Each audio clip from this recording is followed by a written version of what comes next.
Sektor pertanian antara yang terkesan susulan pandemik COVID-19 hala tuju selepas ini adalah memastikan sektor tersebut terus bernafas sekaligus menjamin keupayaan untuk terus berkembang dalam kalangan pemainnya seperti petani, peladang, penternak, nelayan dan usahawan tani. Dan sektor itu juga tidak terkecuali diambil perhatian dalam pelan pemulihan pasca COVID-19. Laporannya bersama Atira Haswah. Sektor pertanian antara yang menjadi tumpuan untuk membantu pemulihan ekonomi negara sebaik berakhirnya pandemik COVID-19 di negara ini. Dengan kebenaran semula pelbagai aktiviti pemasaran, ia bakal memberi pulangan keuntungan buat golongan tersebut. Timbalan Menteri Pertanian dan Industri Makanan 1, Datuk Seri Ahmad Hamzah berkata, peningkatan tersebut sekaligus dapat mengurangkan kebergantungan negara terhadap produk luar.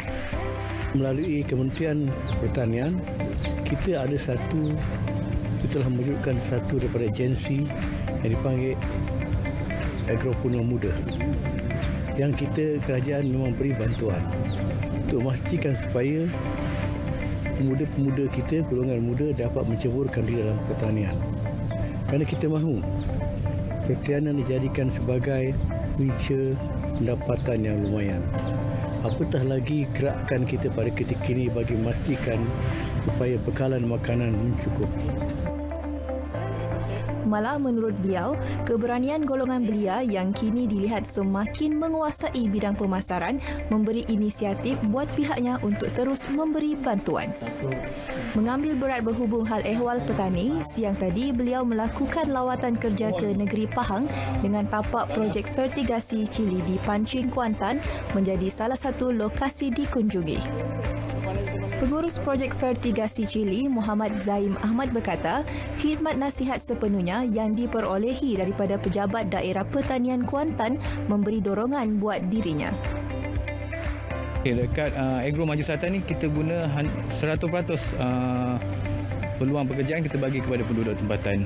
Penduduk pekerja tetap kita bagi 4 orang, memang daripada dalam kawasan Felda Maju Selatan, dan pekerja sambilan untuk kutip hasil 2 hari sekali 20 orang. Semua tu penduduk tempatan, mana penduduk dalam kawasan kampung. Mana ekonomi untuk penduduk kampung pun dapatlah cover sikit.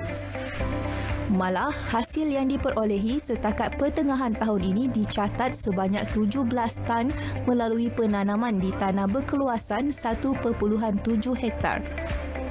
Ia telah dipasarkan ke Pusat Pengumpulan Hasil Ladang Pertubuhan Peladang Kawasan PPK Kuala Langat dan pasaran tempatan.